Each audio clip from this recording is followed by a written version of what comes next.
Perjalanan touring kayak gini emang enak sih teman-teman, menyenangkan banget ya. Cuma sepanjang jalan, muka, leher tuh rasanya kotor banget. Solusinya saya akan lebih sering cuci muka. Nah sekalian teman-teman, saya mau kasih lihat ada produk perawatan kulit khusus cowok yang bikin muka saya lebih bersih, seger, dan nggak kaku, nggak ada sensasi kayak ketarik gitu. Ini teman-teman, saya pakai Bara Face Wash. Saya pakai Bara Face Wash ini karena mengandung bambu karkoal, aloe vera, dan chamomile ekstrak. Bahan-bahan ini efektif ngebersihin kulit muka dari debu dan kotoran yang nempel, sekaligus mengurangi minyak berlebih. Antioksidannya mampu menjaga kulit dari paparan buruk sinar matahari dan membuatnya tetap lembab serta nggak bikin kulit iritasi.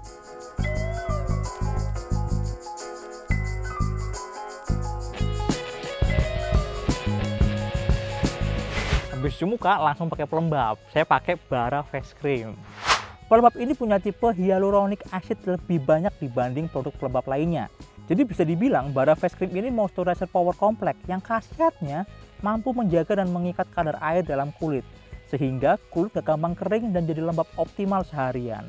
Didukung inovasi mutakhir probiotik serta sunscreen agent, vitamin E, dan aloe vera, Bara Face Cream bisa mengurangi kerut dan mencegah penuaan kulit.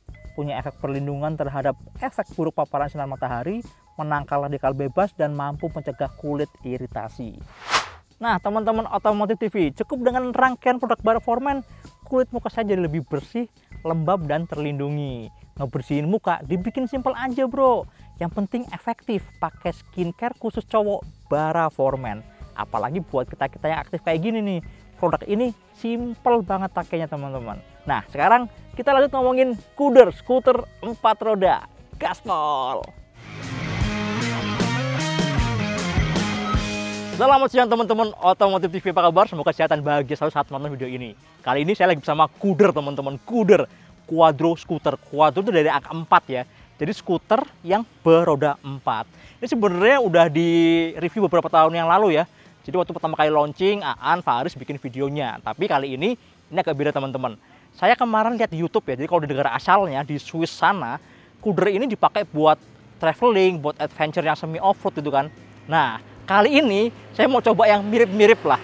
Saya jalan dari Jakarta menuju ke Citorek. Nah, perjalanan dari Jakarta menuju Citorek ini ada beberapa jalur yang kalau menurut saya cukup rusak ya. Jalannya tuh agak hancur karena sempat ada longsor dan sekarang lagi proses pembangunan. Nah, ini jalan-jalan rusak itu yang kalau menurut saya menarik sih. Jalan rusak, nanjak, dingin, wah, perfect banget. Mirip kayak Swiss ya, mirip kayak di Swiss. Jadi mungkin ini simulasi lah bawa pulang skuter ke kampung halamannya di Swiss. Oke teman-teman, apa yang mau kalian tahu? Yang pertama, kalau menurut saya sih kenyamanannya kali ya. Ternyata jalan sejauh ini full, kita juga gas terus nggak ada berhentinya. Ternyata nyaman-nyaman aja, enak-enak aja. Kenapa? Pertama, joknya teman-teman, joknya ini tebel, empuk, lebar banget. Emang sih nggak terlalu tinggi ya, ini cuma 780 mm tinggi joknya. Tapi kalau kayak saya tinggi 165 cm pasti ngangkang dan nggak akan bisa napak dengan sempurna lah, pasti jinjit balet. Cuma untungnya motor ini kan 4 roda ya, jadi waktu lagi berhenti nggak perlu turun kaki gitu kan. Kalau kalian sudah terlatih, kalian bisa kaki akan standby di atas terus. Terus kemudian stangnya juga tegak banget teman-teman, tinggi tegak. Ini bikin nggak terlalu capek nih, posisi badannya kira-kira kayak gini lah. Tuh bayangin, kayak duduk di apa coba, kayak duduk di sofa gitu kan. Stangnya tinggi, cuma emang agak jauh. Jadi waktu kita beloknya patah, tuh badan harus agak ketarik dikit ya. Nggak ada masalah sih. Yang penting secara postur duduknya nyaman banget. Terus ini ada kayak lumbar supportnya di sini. Ini buat ganjel pinggang. Aduh, mantap, nyaman sekali. Terus pijakan kakinya ini emang nggak terlalu lebar teman-teman. Nggak lebar dan kita nggak bisa selonjoran ya. Apalagi di sebelah kanan ini ada rem kaki. Rem kakinya ada di sini. Jadi ya ini sedikit banyak mengurangi pergerakan kakinya. Tapi overall sih masih nyaman-nyaman aja sih. Saya masih fun dengan posisi berkendara yang kayak gini. Kemudian karakter suspensinya. Suspensinya ini keren sih. Ini agak beda ya. Kalau si Kuder ini nyebutnya hydraulic tilting system. Jadi suspensinya ini pakai model independen, empat-empatnya itu independen, mirip kayak mobil sih. Jadi misalnya ya, roda depan ini kalau yang kanan kena impact, kena jalan rusak gitu, dia goyang, yang kiri diem aja. Begitu juga dengan sebaliknya. Atau kalau misalnya sama-sama kena impact, ya dua-duanya akan main sendiri-sendiri sesuai dengan kontur jalan yang dilewatin. Terus waktu lagi belok juga beloknya bisa ikutan miring, bener-bener ikutan miring ya, ngikutin mirip kayak kalau kita berkendara motor normal. Kemudian suspensinya ini juga keren teman-teman. Suspensi hidrolisnya ini yang karbon ini ya, ini nggak ada pernya. Jadi isinya itu cuma angin sama oli doang. Karakternya emang ya nggak bisa disamain sama motor-motor kebanyakan, motor-motor yang suspensinya ada pernya ya. Tapi kalau menurut saya sih masih cukup fun. Keunggulannya yang jelas teman-teman ada di stabilitasnya. Ini stabil banget, buat belok itu rasanya tuh mantep, semantep-mantepnya, kayak apa ya, kayak pede gitu loh. Jadi kayak jalan rusak, jalan berpasir, ada tanah, ada lumpur tuh sikat aja gitu. Tadi sempat beberapa kali ngelewatin jalan yang becek banget gitu. Teman-teman yang pakai motor normal ya, pakai motor yang dua roda gitu agak geli-geli gimana gitu waktu lewat lumpur yang agak dalam. Tapi si Kuder ini cuek-cuek aja gitu, kayak nggak ada apa-apa gitu. Nggak ada gejala kayak goyang-goyang atau apa gitu. Itu bener-bener traksinya tuh mantep banget, bagus banget traksinya. Itu kelebihannya. Kelebihan yang kedua adalah stabilitas waktu lagi menikung gitu ya. Waktu lagi nikung, atau lagi jalan lurus kena angin, ada jalan gelombang, itu juga rasanya mantep banget. Motornya kayak jejek terus gitu loh, kayak nggak ada geser-geser, nggak ada godek-godeknya. Bikin pede sih. Cuma ada kekurangannya kalau menurut saya. Kekurangannya si sistem hidroliknya ini ternyata ya biarpun bisa miring, tapi feel-nya memang tidak feel yang kayak naik motor normal. Jadi waktu belok kita harus tetap pakai badan. Jadi badan tuh harus ngikut neken ya. Dan respon waktu kita lagi kanan kiri gitu, itu nggak bisa selincah kalau pakai motoran dua roda memang sih. Jadi ya butuh sedikit adaptasi. Awal-awal pasti akan sering understeer, akan sering ngelebar gitu. Tapi lama-lama kalau sudah tahu feelingnya, lama-lama oh bisa nih, bisa untuk mengendalikan mirip kayak naik motor yang normal gitu. Selain itu karakter suspensinya teman-teman.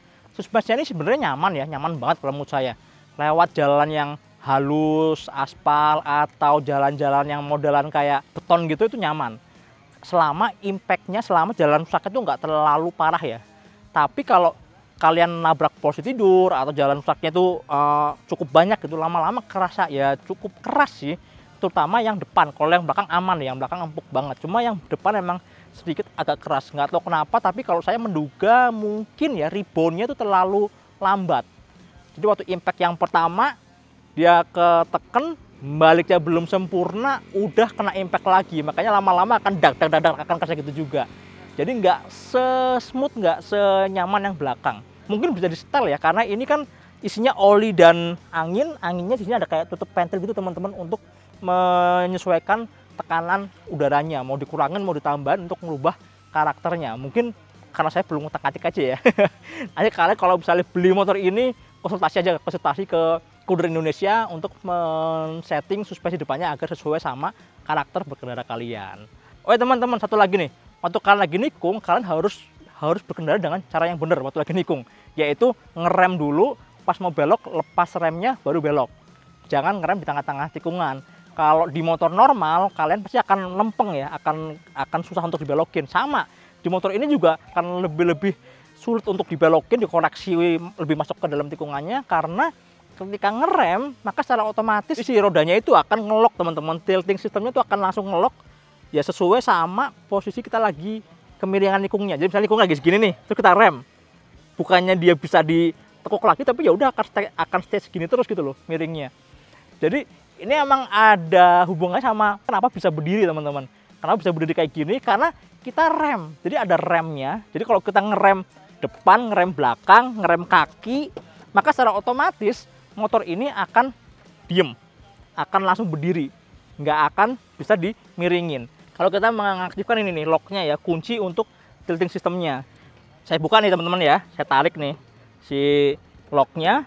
Nah, tuh bisa dimiringin. Tapi ketika kita rem belakang nih ya, tuh dia akan kekunci tuh. Dia akan kekunci tuh. Kalau dilepas, tuh dia bisa miring-miring lagi. Dan ini berat banget teman-teman, ini beratnya 280 kilo, hampir 3 kintal. Parah ya, berat banget gitu. Nah ini kalau loknya saya kunci, dia akan diem lagi tuh gitu teman-teman. Oke, pasti banyak teman-teman yang penasaran kan gimana caranya mengendarai motor ini dari naik, jalan, berhenti.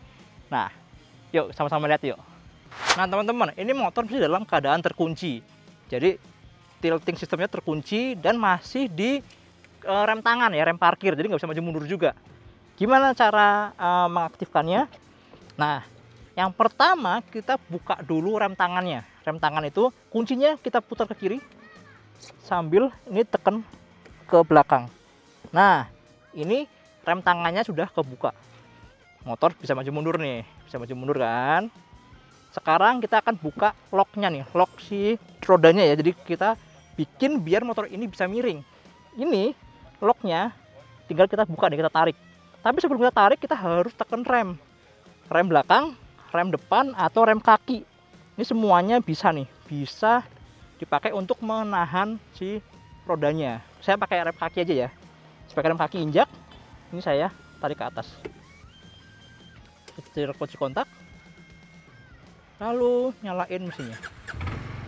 Nah, kalau udah kayak gini, tinggal digas aja, tinggal gas sambil remnya dilepas. Tuh, langsung kebuka locknya. Kalian bisa belok miring-miring gitu. Tuh kan. Bisa miring-miring gitu guys. Nah kalau kalian mau matiin locknya, ini tinggal gini aja tuh, saya tinggal rem aja, rem di kaki bisa, di tangan bisa, atau pakai penguncinya. Tapi kalau udah kayak gini saya mau berhenti ya, saya tinggal tekan tuas locknya. Oke, saya matiin mesinnya. Dan kalau nggak mau motornya maju mundur, dikunci tangan lagi. Gitu. Udah deh. Saya tinggal motornya diem lagi kan. Ini kalau ya kayak gini teman-teman. Ini keren sih kalau lagi di perempatan gitu, semua orang pasti akan ngeliatin gitu kan. Ngeliatin itu gimana caranya ya motornya bisa diem gitu, tapi waktu digas jalan ternyata bisa kebuka gitu kan.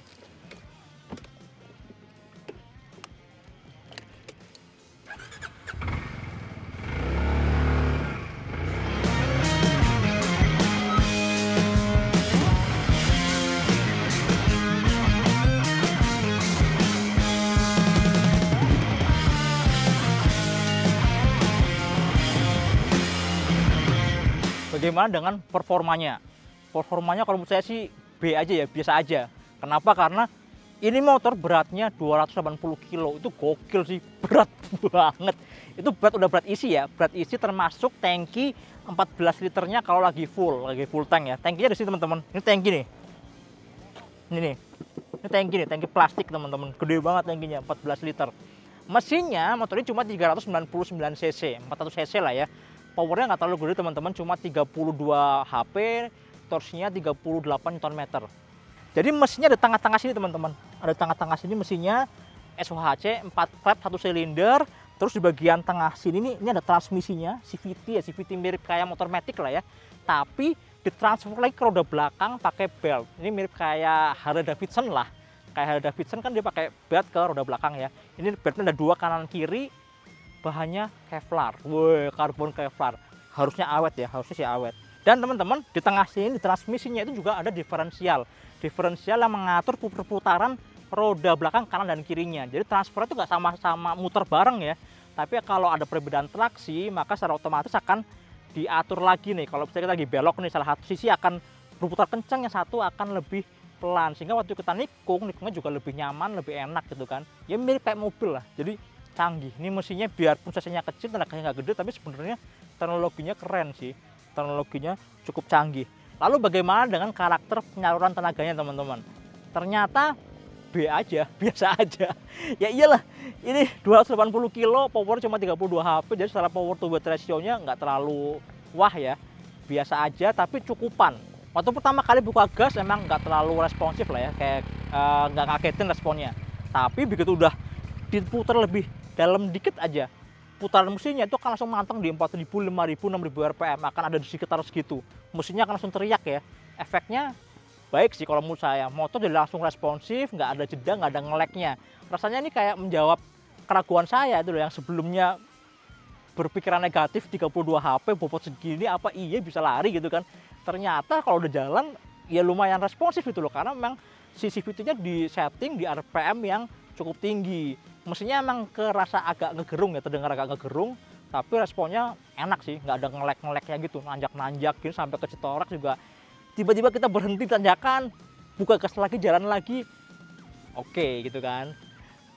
Kemudian top speednya berapa? Ternyata biarpun kapasitas mesinnya 400 cc, tapi nggak terlalu kencang teman-teman. Kemarin nyobain itu cuma 120 km per jam, lebih dikit 130-an. 130 km per jam, dan waktu kita ukur pakai Rastlogic ternyata cuma 120 sekian km per jam. Ya ada deviasi nggak nyampe 10% lah, masih menurut saya cukup lah ya. Buat touring-touring ringan, buat jalan-jalan gitu masih oke lah. Bisa ngebut 120, 130 rasanya kalau di Indonesia ya cukupan, mau ngebut di mana gitu kan, jalanan sekarang di mana-mana macet kan. Kemudian dari mesinnya apa lagi ya? Oh vibrasinya minim, nggak terlalu getar, jadi biarpun RPM-nya teriak tinggi terus tapi getarannya minim.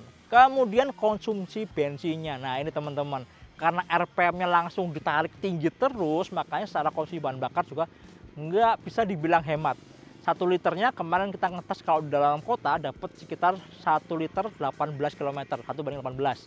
Terus kalau dipakai touring-touring kayak gini, touring-touring jarak jauh ya, itu sekitar 124 lah, 1 liter untuk 24 km. Boros nggak? Ya kalau kalian beli motor harganya 350 jutaan gitu kan, unik banget kayak gini, rasanya sih udah nggak mikirin boros lagi. Bahan bakarnya kemarin kita pakai Pertamax, kenapa? Karena ya sesuai sama kebutuhan mesinnya, sesuai sama rasio kompresinya.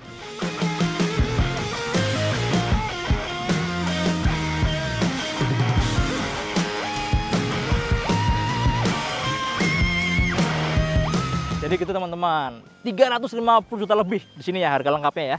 Ada di sini harganya, dan kalian pasti akan langsung dapat sensasi naik motor 4 roda yang akan kalian temui dimanapun.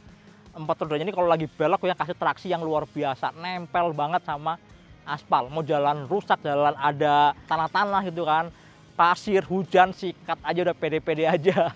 Nggak akan kalian temuin di motor 2 roda.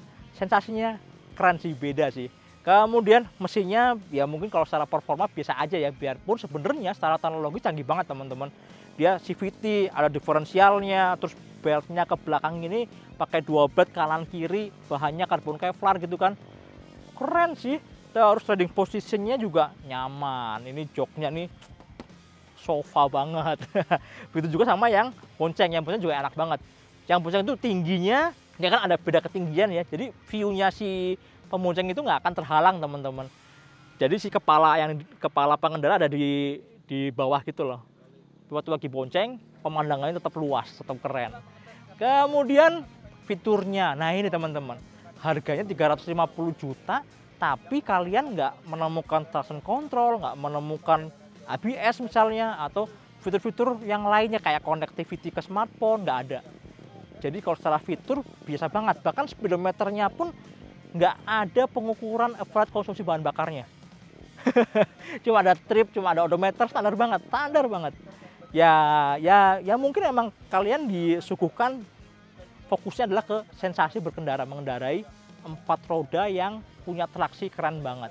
Dan jangan lupa teman-teman, kalau kalian naik motor ini udah pasti deh semua orang ngeliatin, mau di perempatan, mau di manapun pasti orang akan ngeliatin semua. Kalau saya sih ngerasanya ya, ada beberapa spot yang menjadi showtime gitu kan, showtime-nya gue nih waktu lagi naik motor ini. Pertama, waktu lagi nikung. Wah, kalau lagi nikung tuh pasti orang akan langsung ngeliatin tuh. Sampai lehernya keceklek lah, gini-gini. Karena waktu belok tuh kelihatan tilting sistemnya tuh bekerja keren banget. Terus yang kedua, waktu lagi di perempatan, lagi berhenti lampu merah gitu kan, lagi berhenti, kaki kita nggak turun. Tapi begitu lampunya hijau, kita jalan lagi, bahkan bisa miring-miring. Itu orang yang nggak tahu, yang nggak nonton video ini, jangan-jangan dia nggak tahu caranya bisa dikunci dan bisa dimiringin gitu kan. Kemudian buat jalan perkotaan sih emang agak ini ya, agak repot. karena emang lebarnya ini hampir 1 meter lebar depannya. Jadi nggak selincah pakai motor 2 roda gitu kan. Paling itu aja sih yang kadang mengganjal waktu kita lagi di perkotaan. Cuma kalau kalian buat San Mori atau buat ya jalan-jalan kayak saya ini, touring-touring kayak gini masih oke lah ya. Masih nggak ada masalah. Oke teman-teman, kira-kira itu kelebihan dan yang kekurangan dari Kuder. Motor asal Swiss yang diproduksi di Taiwan dan dipasarkan di seluruh dunia, salah satunya di Indonesia. Oke, sampai jumpa di video berikutnya. Jangan lupa tonton terus Otomotif TV, nyalakan tombol notifikasi, like, subscribe, dan jangan lupa untuk berkomentar, follow juga IG otomotif_TV. Kalian juga harus datang ke otomotifnet.com untuk mendapatkan berita-berita otomotif terkini dan terlengkap. Oh ya, satu lagi, kalian juga harus nonton, harus subscribe juga channel kita Motor Second, channel yang membahas motor-motor bekas berkualitas. Oke deh, sampai jumpa di video berikutnya. Dadah!